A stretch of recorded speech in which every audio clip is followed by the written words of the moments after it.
जिस तरीके से एक मजबूत विपक्ष की भूमिका है, हमने उसको पूरी तरीके से हमने निभाया। इतने डेलीगेशन राहुल जी से क्यों आ रहे हैं मिलने? क्योंकि उनकी सुनवाई नहीं होती है ना, सरकार की ओर से कोई मिलता ही नहीं है। अहम ब्रह्मास्मि, हम सर्वज्ञानी हैं, हमसे और कोई कुछ जान नहीं सकता। सामाजिक आर्थिक जाति जनगणना होना जरूरी है। सरकार की मानसिकता बिल्कुल साफ है, जाति जनगणना की बात ही सुनना नहीं चाहती। देश के राजनीति में भारी परिवर्तन आएगा।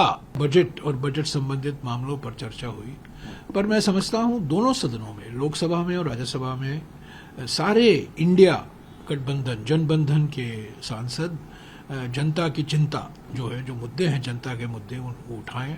हमारे नेता प्रतिपक्ष लोकसभा में राहुल गांधी जी, हमारे नेता प्रतिपक्ष राज्यसभा में मल्लिकार्जुन खड़गे जी ने भी बहुत अपनी बुलंद आवाज में कई मुद्दे उठाए हैं। किसान संबंधित मुद्दे, एमएसपी को लेकर जो मुद्दा है, बजट की क्या खामियां हैं, जो वादा किया गया था जो नहीं हुआ पूरा किया गया, और बजट में जो दावे किए गए थे और हकीकत क्या है, उसको हम दर्शाने में मैं समझता हूं सफल रहे। राहुल गांधी जी कई डेलीगेशन से मिले, किसान का एक डेलीगेशन था, युवाओं का एक डेलीगेशन था, सभी अलग अलग लोग आए, अपने दस्तावेज पेश किए। तो मैं समझता हूं कि विपक्ष इस सेशन में बहुत सक्रिय था, हमारी आवाज़ हमने उठाया, और जिस तरीके से एक मजबूत विपक्ष की भूमिका है, हमने उसको पूरी तरीके से हमने निभाया। ये हमारी जिम्मेदारी है, संवैधानिक जिम्मेदारी है। हम विपक्ष हैं, विपक्ष में हैं, और विपक्ष का काम क्या है? विपक्ष का काम यह है कि जो जनता के मुद्दे हैं उसको संसद के अंदर उठाएं और एक प्रभावशाली ढंग से उठाएं। तो मैं समझता हूँ इसमें हम बहुत सफल रहे इस सेशन में। और कई किसानों के डेलीगेशन से मिले, और देखिए ये क्या दर्शाता है, इतने डेलीगेशन राहुल जी से क्यों आ रहे हैं मिलने?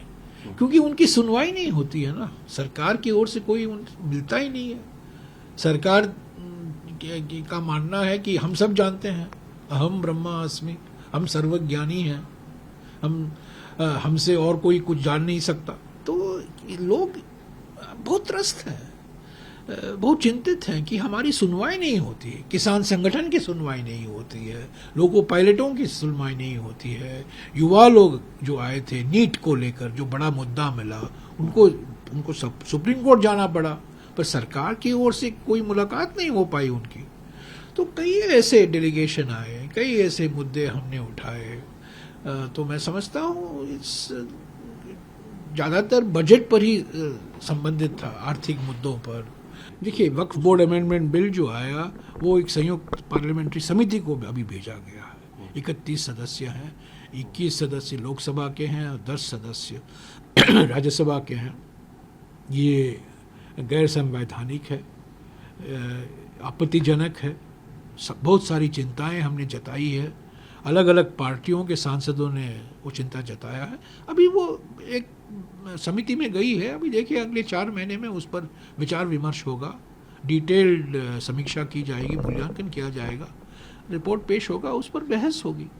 सरकार बिल तो लेके, अमेंडमेंट बिल लेके आई, देखिए बुलडोज नहीं कर पाई। ये देखिए कैसा माहौल बदला है, जलवायु परिवर्तन कैसे आप देख रहे हैं। पिछले लोकसभा में ये बुलडोज हो जाता, इस लोकसभा में वो बुलडोज नहीं कर पाए और उनको समिति में भेजना ही पड़ा। विपक्ष का दबाव काम आया या सरकार की कुछ? नहीं, विपक्ष के दबाव से ही। पहले जब ये पता चला कि ये वक्फ बिल ला रहे हैं, तब से हमने कहा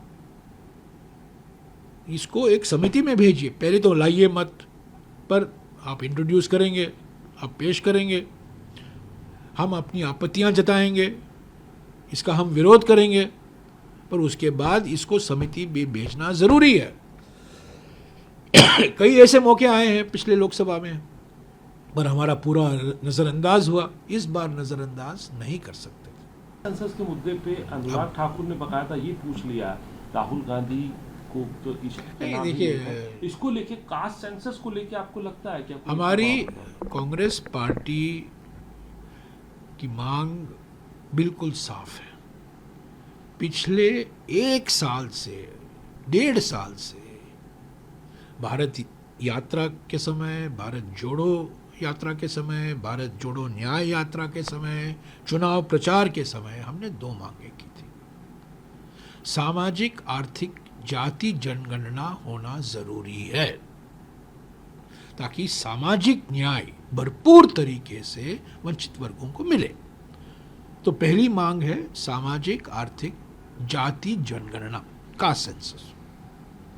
दूसरी मांग जो हमारी ये रही है और जो हमने गारंटी दी थी कि ये जो 50% सीमा लगाई गई है अनुसूचित जाति, अनुसूचित जनजाति और ओबीसी के आरक्षण को लेकर, ये 50% के नीचे रहना है, 50% को पार नहीं कर सकता। और तमिलनाडु एकमात्र राज्य है जहां वो 69% है और वो संवैधानिक सुरक्षा है उस कानून के लिए, वो एकमात्र राज्य है। वो 1994 में हुआ था। और हमारी मांग है कि संविधान में संशोधन की ज़रूरत है ताकि अनुसूचित जाति, अनुसूचित जनजाति और ओबीसी वर्गों के लिए जो 50% की सीमा है आरक्षण के लिए, वो 50% बढ़ाया जाए, ये सीमा हटाया जाए। ये हमारी मांग है और आज भी हम मांग कर रहे हैं। इस सत्र में भी राहुल जी ने, खड़गे जी ने ये मांग फिर से दोहराई, बार बार दोहराई। चुनाव में लग गए हैं, चुनाव की प्रक्रिया जारी है, तैयारी हमने कर ली है और हम उम्मीद करते हैं महाराष्ट्र में, हरियाणा में, झारखंड में और जम्मू और कश्मीर में इंडिया जनबंधन को बहुमत जरूर मिलेगा। अगर हमें मिलता है और हमें पूरा विश्वास है कि हमें मिलेगा, ये देश की राजनीति में बहुत भारी परिवर्तन लाएगा। सोनिया जी ने खुद कहा अपने संसदीय पार्टी के भाषण में, उन्होंने कहा कि माहौल हमारे पक्ष में है, पर इसका माने ये नहीं है कि आप आराम से बैठ जाओ और ये सोचो कि आप जीतोगे। माहौल पक्ष में है, हमें और काम करने की ज़रूरत है, परिश्रम करने की ज़रूरत है, एकता ज़रूरत है, एकजुट होकर काम करने की ज़रूरत है। पर जब हमें सफलता मिलेगी, जब हम सफलता हासिल करेंगे, देश के राजनीति में भारी परिवर्तन आएगा और 1/3 प्रधानमंत्री फिर से निवर्तमान प्रधानमंत्री बनने की गुंजाइश आप देख सकते हैं। For exclusive and insightful videos, subscribe to our new channel ABP Live Premium.